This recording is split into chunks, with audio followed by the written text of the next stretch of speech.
All right, everyone, welcome back to Get a Load of This Trucking Podcast. As always, your host, Cameron Pechia, founder of Valley Trucking Insurance and the podcast. I am absolutely stoked for today's guest. This gentleman is somebody who I met a few years back, and then since then I've followed religiously from your Facebook shorts and YouTube shorts and the different training videos and the material that he puts out. Something that I've talked about numerous times on the podcast and really in the trucking and transportation industry and professionals when it comes to freight brokers and trucking company owners is sales. I think sales is a huge component of success in any level of organization, but at the top levels and your most successful people have honed in and really figured out how to stand out and really open doors. And a lot of that, I think, or most of it, if not all of it, is attributed to sales. So I want to introduce special guest Benjamin Dennehy. He is the UK's most hated sales trainer. Benjamin, how we doing, man? I do very well. It's nice to talk to you all the way from England, and no, I'm very honored to be here. Man, I love it. And when I was introduced to you a few years back, I didn't really know what I was in for. And then I kind of heard you started talking, and then we started getting into some of the sales things and then getting into cold calls and all these different things. And I'm like, who is this guy? And then as we kind of went through it, I'm like, this guy's a genius. This guy's just pure amazing. And so ever since then, it's actually really cool. So like in my sales, onboarding and all that kind of stuff and resources, your YouTube videos show up a lot, believe it or not. So a lot of my sales people will reference your sales videos and all your different things, which is really cool, man. It is. I get that a lot, actually. I get people saying, we watch your videos at our sales meetings and we do this and we do that. So that's quite flattering to know that it's so popular. So it pleases me. It pleases me. Well, and I don't know if it's your good looks, your charm, maybe your Well, there's accent, that as whatever well. whatever it is, man. And the hat is on point. I Oh, remember when you busted that hat out. It was amazing. Makes sales look great again. It's classic. So let's quickly just maybe introduce yourself to folks that don't know. Give kind of a little bit of a background about yourself and just tell the yeah. folks what you do and kind of what's led you up to where you're at now. Yeah, so as you said, I'm known as the UK's most hated sales trainer. Um, People always say, "How did you become that?" As if there's some sort of international body that measures hatred towards salespeople. There isn't. I made it up. It's just like anything. I made it up. It was a marketing technique, but I made it up though, and this is a true story. When I was setting out, I needed to stand out, and the problem with most salespeople, they are pathologically emotionally needy. They need to be liked. Yeah. They need to be loved. They would rather not sell. They'd be happy to leave a meeting with someone saying, fuck, that was the best presentation I've ever seen. We can't afford you, but you, sir, are brilliant. That is better than money for most salespeople. So when I was trying to figure out how can I stand out and be different, I went online, and anyone that's any good at sales, how do they write about themselves? Number one, Oh, expert, guru, guru. expert, Oh, yeah. top performer, biggest biller, leader. And I thought, my goodness, they all still want to be loved. What does no one want to be? Hated. So that was it. I thought I will be the most hated person in sales. So that's all I've ever claimed. I've never claimed to be an expert or a guru or a leader. All of that's horse shit. What I am is I do what I do, and what I do is very tough, very challenging, very uncomfortable. A lot of people hate it because it's true. People hate the truth. We live in a post-truth world. People hate it. And so I created this UK's most hated sales moniker. Then, of course, the great man Trump came along with his red hat, make America great. And I saw that and I thought, I am nicking that. That is just what a perfect lightning rod of hatred than to wear that red hat. So many people, wear it out and about, they misread it, because they always think Trump, it's hilarious. So, Oh, yeah. yeah. So I'm a lawyer by training. That's another reason to hate me. Yeah, I'm a lawyer, right? Everyone hates lawyers. I trained as a lawyer. I'm originally from New Zealand, though. So that's why I don't sound as, I might sound English to Americans. I don't know. But people over here still hear an Antipodean. They keep thinking I'm an Australian or something like that, right? Like people confuse you for Trying to Canadian. figure out where you're from. Can't quite pin it. Yeah, no. So I'm from New Zealand, but I needed a job. And anyone watching this knows that no one chooses sales. Sales chooses you. You all had better plans for your life. You wanted to be accountants and doctors and lawyers and astronauts. You wanted to be something awesome. And then what happened? You got out of university or you left school and you needed a job. And the only thing you could do was, well, I didn't dribble. I could string a sentence together and I look good in a suit. You are now qualified to be a salesman. That's it. That's the barrier to entry. If you don't dribble in the interview, you're pretty much in, right? And then after a couple of years, you're stuck. Because anyone who's been in sales realizes after 3 years, I have no transferable skill set. Who the fuck employs ex-salesmen? Ever seen a sign saying wanted ex-salespeople? Not once. Never. They're pretty much So you're now unemployable. trapped. You are And most unemployable. salespeople are trapped. They're in a job they don't want to do. They're in a job they don't really like. But if you do just enough, it's okay to survive. Yeah. Yeah. Yeah. And yeah, I like to say most salespeople are losers. I'm upfront about that. I used to be a loser as a salesperson, but I realized I didn't want to be a loser. I realized that selling was a lot like law.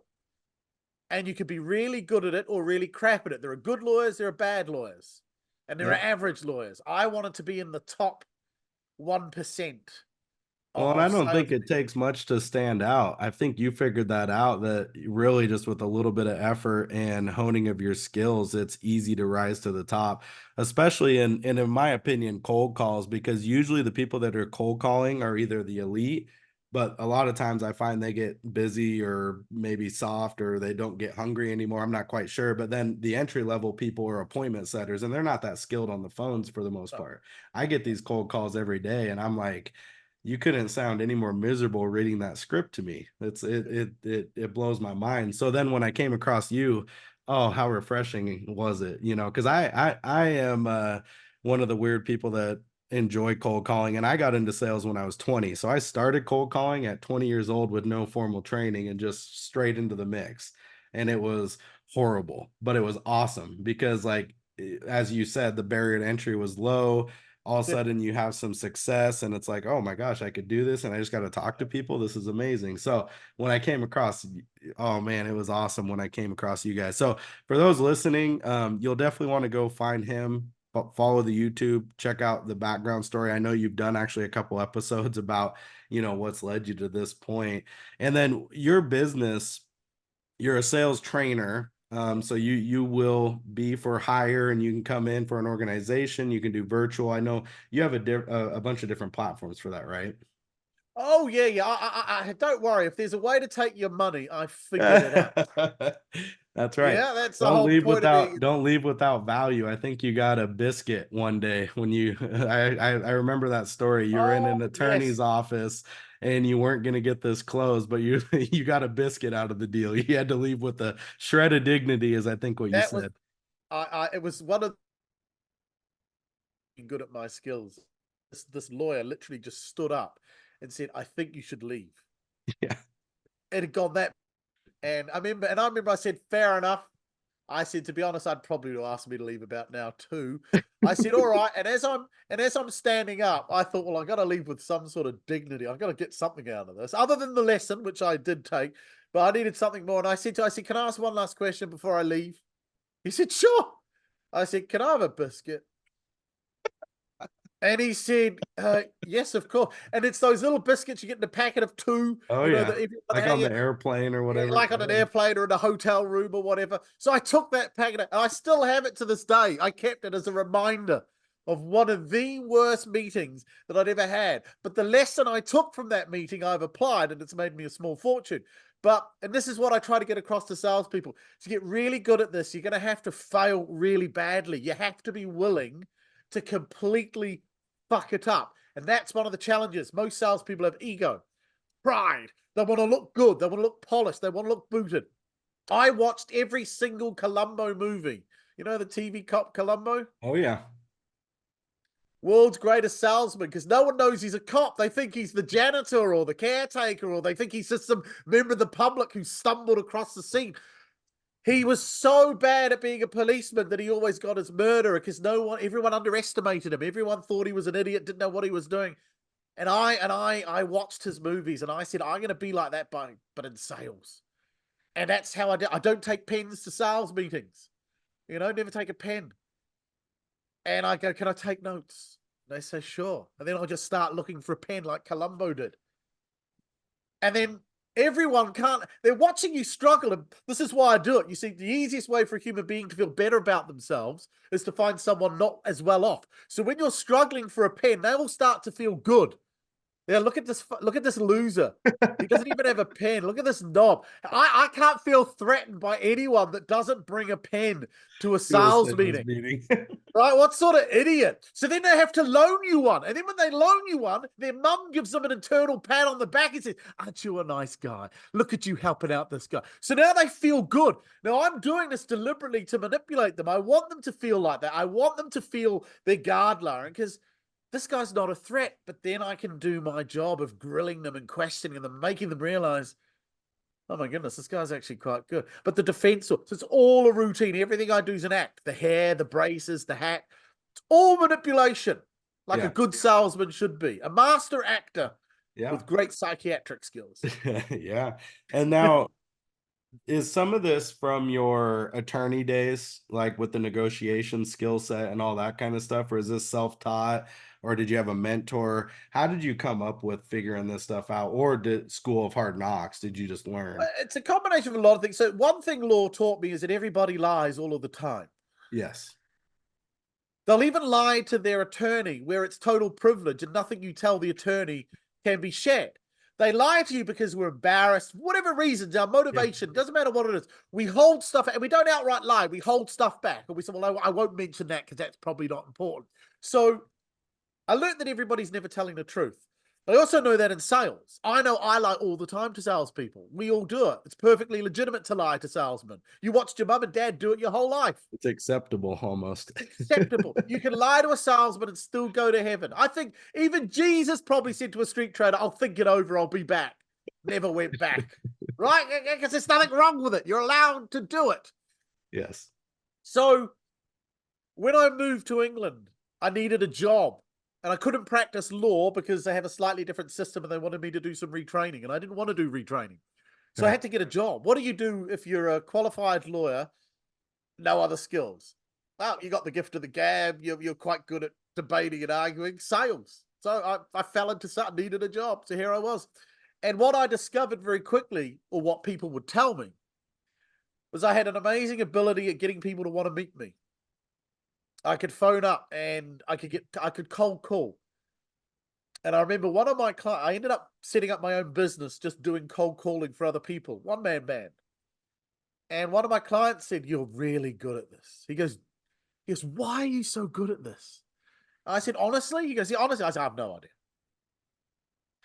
He said, you need to figure out why what you do works. Because if you can figure out why it works, you'll make more money showing other people how to do this than doing it.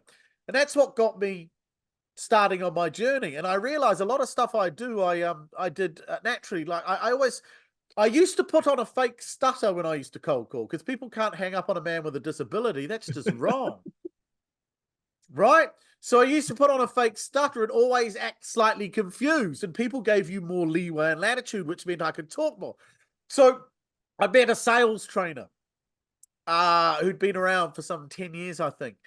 And he introduced me to psychology, a thing called transactional analysis. He was explaining how people communicate. And when I saw that, I had a light bulb moment. It's like, oh my goodness, this explains everything. Now I get it. And then I would listen to him talk to people and how he'd question and I'd say, why did you do it that way? How did you do it? And he showed me certain things. So I decided I want to be better than this guy. And then I realized as I started to study this more, that selling was just like law. It was a process. It was a system. And that the buyer had a system. And I don't have one. And that's why they win more than I win, because their system is really good and it's designed to protect them. I started calling it the sales matrix. So the sales matrix is this.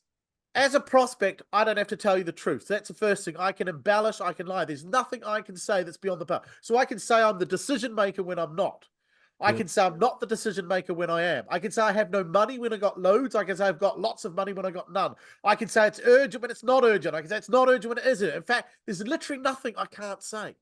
So once I realized that everything they were saying was not true, well, that was interesting. Second thing, prospects always want what I have, but there's one caveat: they don't want to pay for it. Yep. So the next thing about being a prospect is my job is to lie to you about why you're coming in. You're really very interested in trucking services. We're thinking about getting a new delivery, a new supplier. We're always interested in seeing what. Come and see us. And then they invite you down, but all they want to do is plunder. They want to steal as much. So do you do this? Do you do that? Who do you work with? How long would it take? What would you suggest? How would you recommend? If you were us, what would you do? Have you ever seen anything like this before? Explain to us. And you answer, because your whole life you were programmed from childhood that you have to answer a question whenever asked. So it's a Yep. habit. So you answer, and you think as a salesman, because you're answering these questions, that you're winning over the prospect. But actually, they've just turned you into a free consultant. And that comes to an end. You, the salesman, try to close them. You go, well, look, Mr. Prospect, Mrs. Prospect, what do you want to do? How do you want to move forward? What's the next step? And at that moment, they put up a big hand. He goes, ah! And then they misdirect. And they have three ways they misdirect you: stalls, objections, or higher authority. They go, look, Benjamin, look. Like I said, I've enjoyed this chat. I think you can help us. Budgets won't be set until next month, so I can't make a decision today, but leave it with me. I need to go and discuss this with my lawyer, my chiropractor, my chiropodist, my herbalist. Yeah, or, well, look, we met with ABC Haulage. They're cheaper, faster, and better. What makes you different? So they chuck all these things at you to prevent a decision. But they're not done with you. So what do they do now? They ask you to do something for them at this point, don't they? What do they ask you to do normally in B2B? You couldn't send us a quote or a proposal, or you couldn't put in writing everything you've just done. So you'll call it a quote or a proposal. I call it, would you document your stupidity for us? Are you willing to go away and put into paper everything you spent the last hour telling us with all the pricings and the timings? I need that document. And you think, great, got an opportunity. You go back to the office, you send this off. And then what happens more often than not? They just disappear. They completely hide. You can't get a hold of them. And then you're reduced to vermin.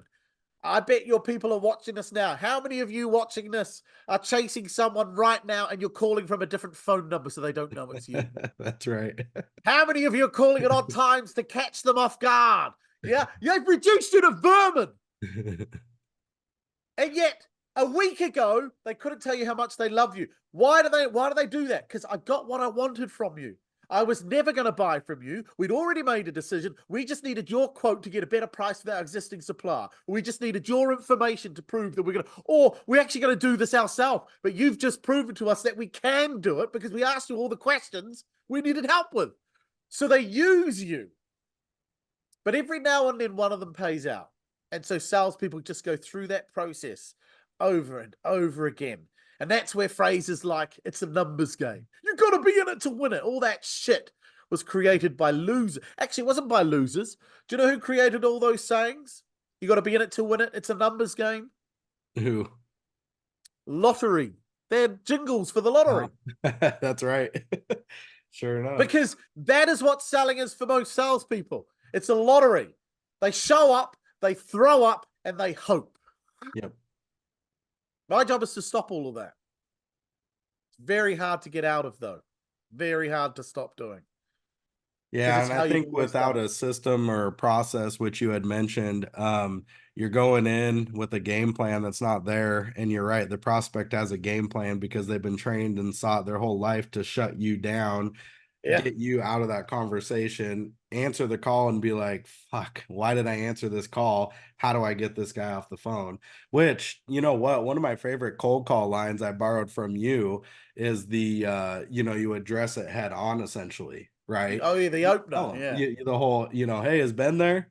Yeah. Hey, Ben, hey, you're not going to like this call. This is a sales call. So, you can hang up on me right now or give me 30 seconds and I'll tell you why I'm calling. I found that actually it's pretty effective in It the is. breakdown of psychology that you broke it down with, and the context that you broke each Yeah. segment down with and why it works. It does work, especially with alphas and type A and Oh, in yeah. like C-suite level employees, right? When you phone up someone who's authoritative and used to making decisions and Right. calling the shots, when you go in with that, I'll be upfront. It's a sales call. Do you want to hang up?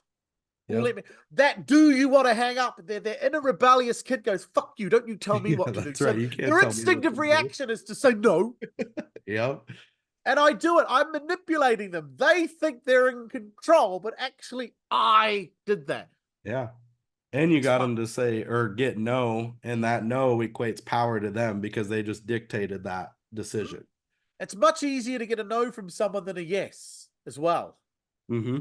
Yeah, because a yes, there's uncertainty with what I'm saying yes to. What am I committing to? So I was working with a company, and the only way they could only phone people if they'd been on their website and downloaded something. It's a regulation within their industry. Okay. So then they would phone these people up, and they do what everyone in this situation would do. They'd phone them up and go, oh, "Hi, we couldn't help knows you've been on our website and you downloaded our document on blah blah blah."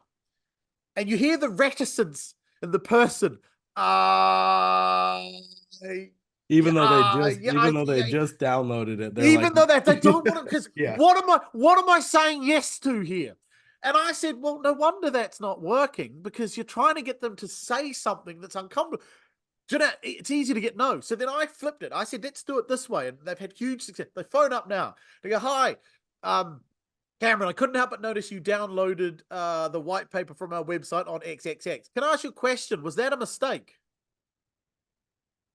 Oh, And they go, no, no. Oh, yeah. So suddenly, no, no, no. Oh, okay. Well, and then they can carry on the rest of the conversation. So many people. Now, what phoned me up was really funny. They said some people are saying yes, but we know they can't have because you've got to put in a lot of details. yeah. It's just And I go, well, some people are fucking with you. And so how would you deal with it? I said, I know what I'd do. I said, are you sure? Because I think you've been hacked then. Someone's using your name and details to download. Are you sure? Oh, no, no, no, no, no. Maybe I, yeah, and they start to backtrack, right? Maybe I did. I can't remember. Well, look, if you don't want to have the call, just tell me now and I'll hang up. It's fine. No, no, no, no, no, no, no, no. Yeah, it's too easy. yeah, I think that's great. How would you approach, have you dealt or trained anyone in the freight industry, such as freight brokers or trucking companies or anyone like that? Or how would you approach that? Let's say you're either a trucking company that's trying to get a contract with a direct shipper shipping Coca-Cola or something, or maybe you're a freight broker that moves freight and you get paid by finding the people that need the freight moved. So you're going to call on them, right? What would be your steps or the process in order to maybe get those doors opened and you know, find success in that lane? Right. Well, without any industry specific knowledge on that, the thing with anything is when you're prospecting, you're trying to find people who could have a reason or a motivation to want to do something different. Right. So I use the example of my cell phone, as you'd say in America, right? Okay. The odds of somebody phoning me up today and saying, Benjamin, I'm from ABC Telecoms.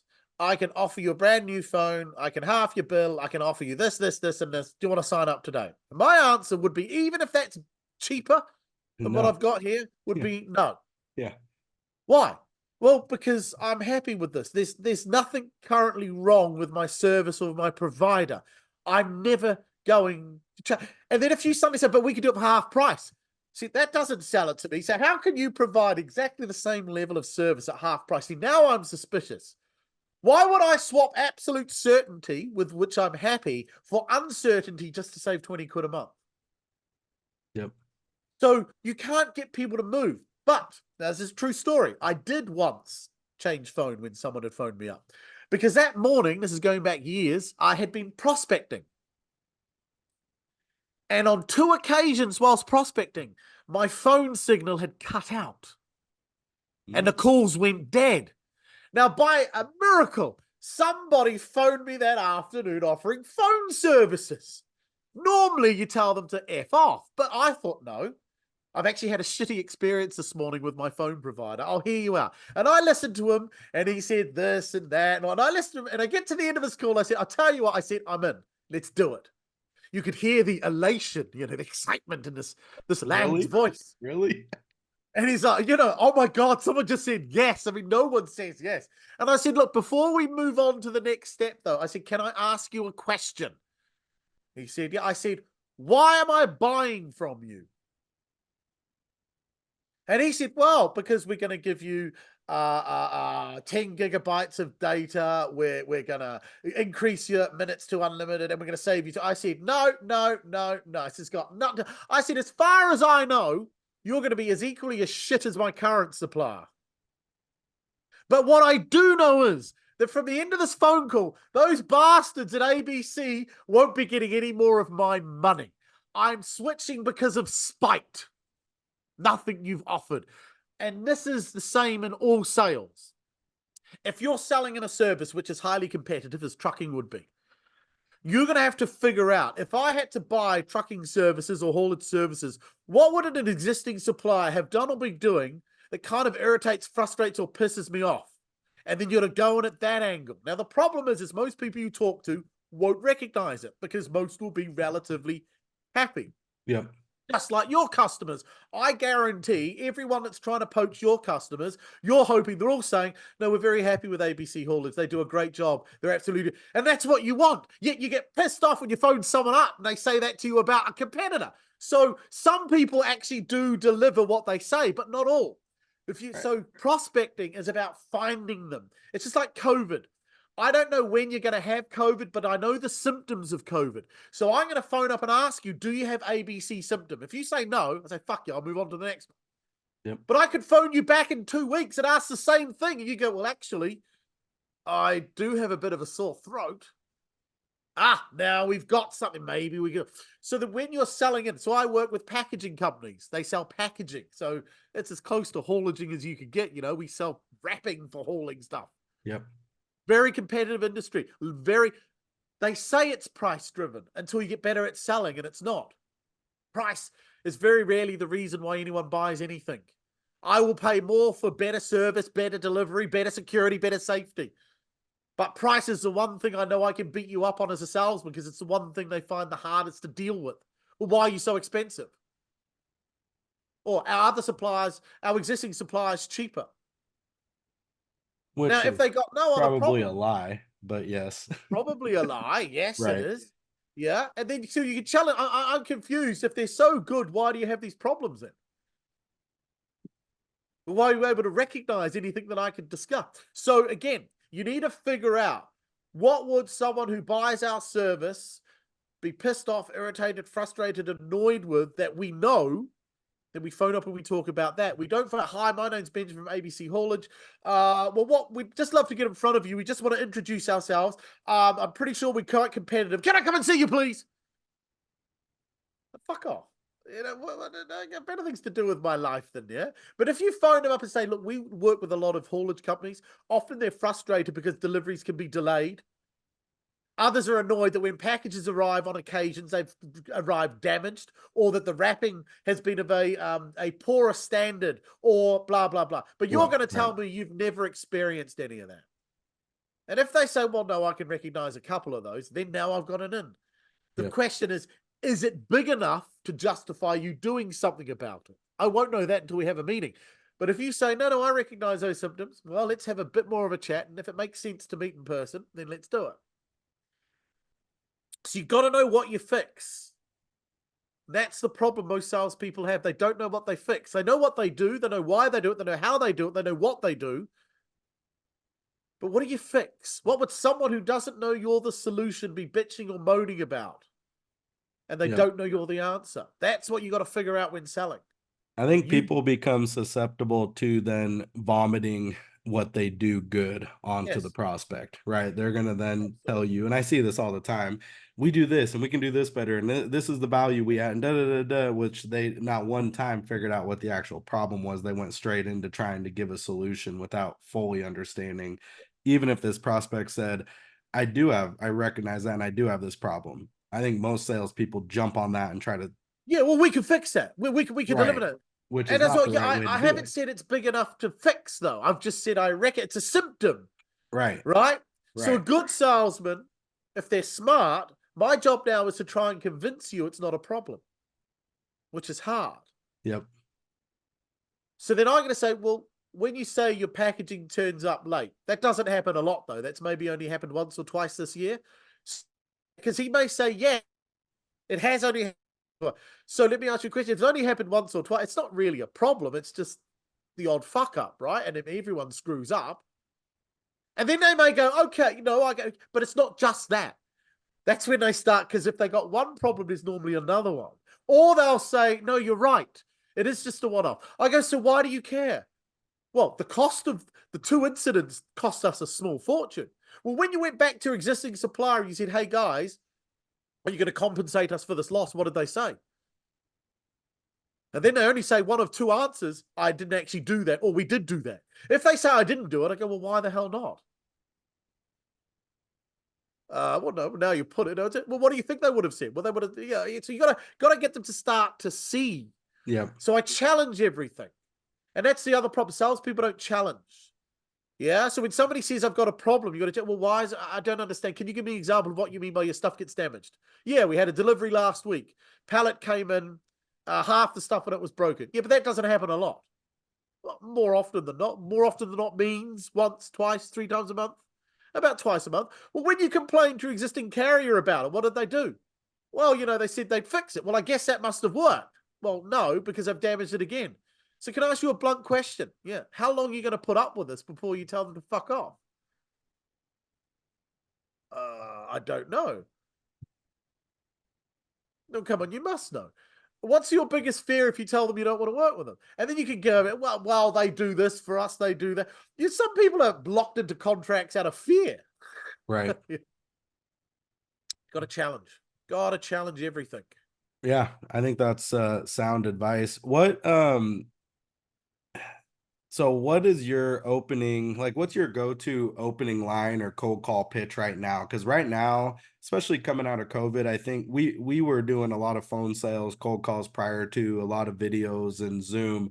But now I think a lot of the sales force has kind of adopted that. They're still doing in person. It's all super effective. But when you pick up and phone up somebody, 9 times out of 10 they don't answer, but if they do answer, it's like, oh fuck, Benjamin call. It's like, why did I answer this call? Like they're pissed off now, right? They're now mad that they picked up the phone. And you might be a good solution. But what's a way that you cut through that, get the opportunity, get the pitch, and let them hear you out to at least see, hey, do they have a problem that I'm a solution for? So there's no one solution. There are multiple ones, and depending on sector. So phoning in the haulage industry. Then, what's the general reaction? Who you'd be phoning? What, an operations director So, or? like for me personally, I run a freight and transportation insurance brokerage. So I Oh, call your for insurance, insurance. right? You're So if you don't want to talk to me, I just say, "Hey, I sell insurance," and people shut up real quick. They quit talking to you. Nobody wants to talk to an insurance guy. So that's a yeah. challenge. I guess let's go with that. If you can help me overcome that and say, "Hey, I sell insurance," and then they still don't hang up on you, well, that's a win. That is a one. So you could start with it. So I could phone. I say, Cameron, I'll be upfront. If I told you this was about insurance, would a little piece of you die? Right. Yeah, and you get a 100%. little chuckle, right? And you get people go, oh, yes. And you go, well, before you hang up, can I ask you one quick question? Yeah. Why does everybody say that? And then what happens is they have a chance to vent and tell you how much they hate. When they finish venting, venting's like a good vomit. You Yeah. feel better. Right. So I was working with currency. I still do. Currency traders. These guys are on the phones all day. You phone up anyone in finance, and the first thing out of their mouth is this about currency? So they started adopting that line. If I told you it was, would a little piece of you die? Yes.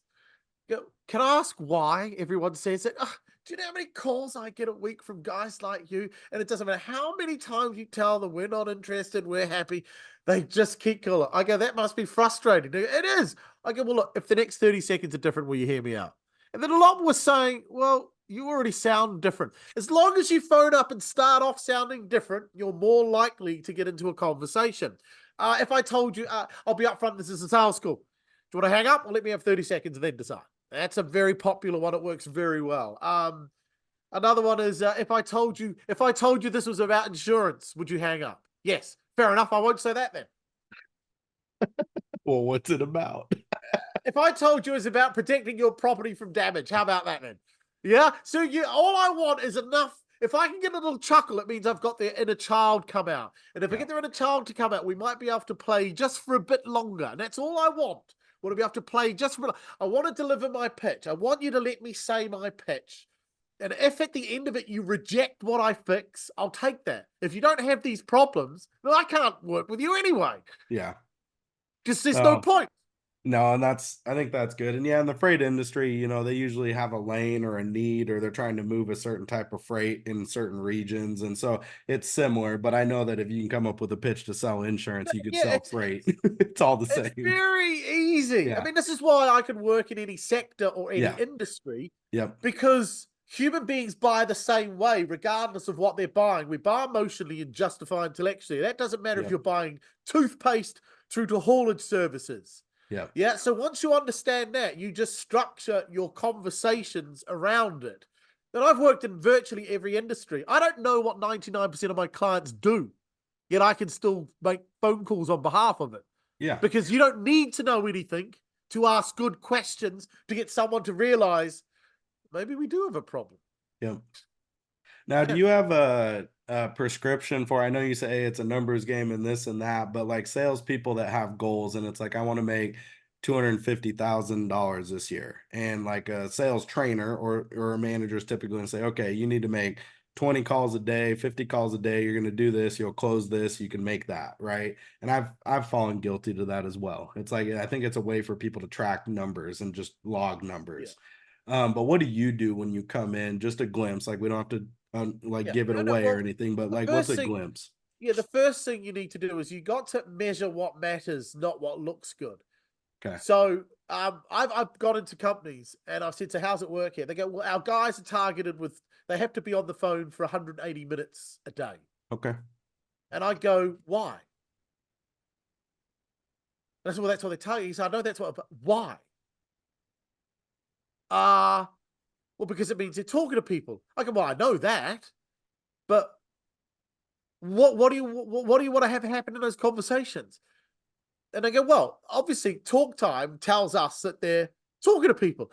I said, what sort of behavior do you think setting a for talking would encourage? Better calls? No.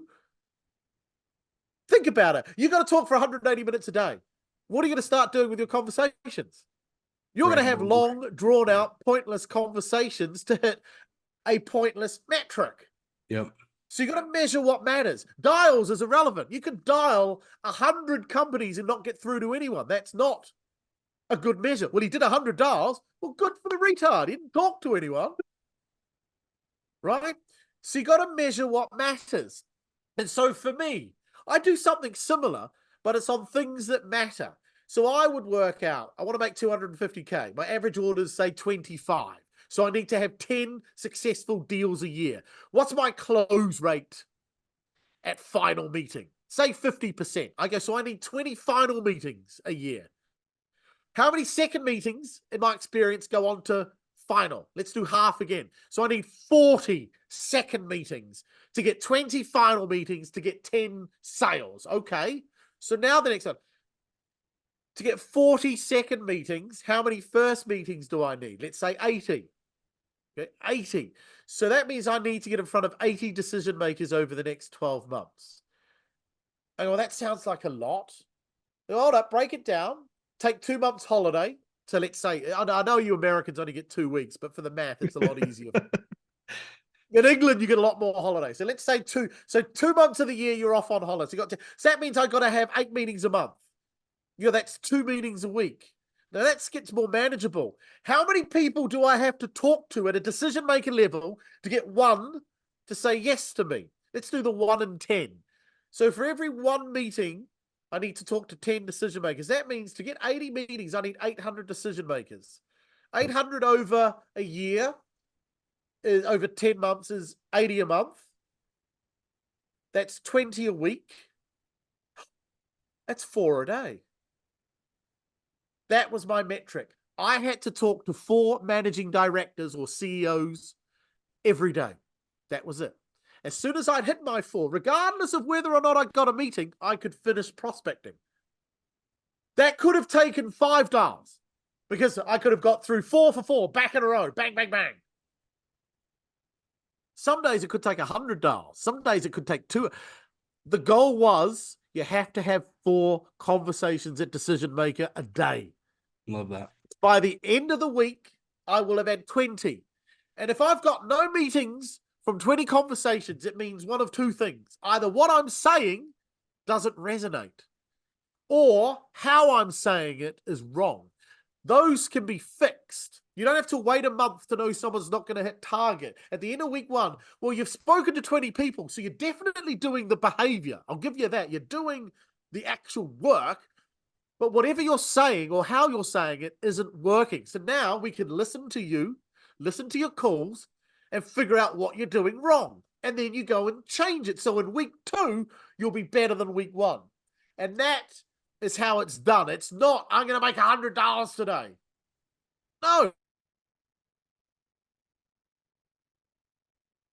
Work out your own metric, but mine was 4 a day. And once I'd had my 4, I'd be done. I don't have to do any more prospecting for today. And eventually I would get the 2 or 3 meetings a week. Got it. And then I would get on the meetings and da. So you measure what matters. That's the important thing. Don't measure vanity, talk time, dials, proposals. I know a guy that would make money never doing a demo, but his company insisted he do a demo because he's measured on them. Why? People are buying without the demo. But it looks good to shareholders to say we do 300 demos a year. It's amazing Man, most businesses make money when you dig beneath the hood. yeah. And I think sales is such a great industry. It really is, because if you want to be good, it doesn't take much to shine. Speaking of which, so where can people find you, follow you, learn more if they want to connect for maybe like sales training or consulting services to get you hired? Where should people go look? Okay, so obviously YouTube. If you put in my name or UK's most hated sales trainer. Ironically, I have a website called UK's with an S, most hated sales trainer.com. I'm on LinkedIn. I don't know how many truckers hang out on LinkedIn. Probably not a lot. But if you are Yeah, freight fighting brokers about it, a though. truck Freight stop freight somewhere, freight professionals do. There are some. freight professional. Well, I've never met one on LinkedIn. So if you are a freight Yeah. professional, feel free to reach out. I don't have a problem with that. I'll connect with anyone. I have no prejudice. I'll connect. I don't care what industry you're in or what you do. I'll connect with you because it's all free advertising to me. Yeah. So LinkedIn, UK's most hated sales trainer.com, or YouTube, UK's most hated sales trainer. I'm on LinkedIn and Instagram and all that crap as well. Instagram. Oh yeah. What's the other one? X, and the other one. Oh, they all keep changing names. I don't know, man. You Yeah, gotta have whatever someone it is. manage I'm it. on all of them. It's not hard to find me. I mean, yeah, you say idiot and red hat, you'll get me or Trump. One of the two. Oh man, I love it. Benjamin, thank you so much. I really do appreciate your time. And You're it welcome. is not hard to connect with him. I'm on the West Coast and he's in England, and here we are connected. So I Oh, yeah. appreciate you staying a little bit late. I don't know what late is to you, but I know it's after 6 hours p.m. for now, most. 6 p.m. here. So Yeah, so I really do appreciate it. And I encourage everybody to go follow him, level up your sales game. This will help elevate you guys and your business and get you the money you guys want, the lanes, the relationships, all the freedom and all the different things you want to train your sales team. I highly encourage to go check out Ben. He'll be awesome. So Benjamin, thank you so much. I appreciate you. well, thank you, Cameron. I appreciate you asking me on. Yeah, love it. All right, everyone, you can find us on LinkedIn, Facebook. I'll put the his contacts and website and everything in the show notes. You guys can go connect with him. Until next time, we appreciate you, truckers. We appreciate what you guys do every day. Thank you, guys.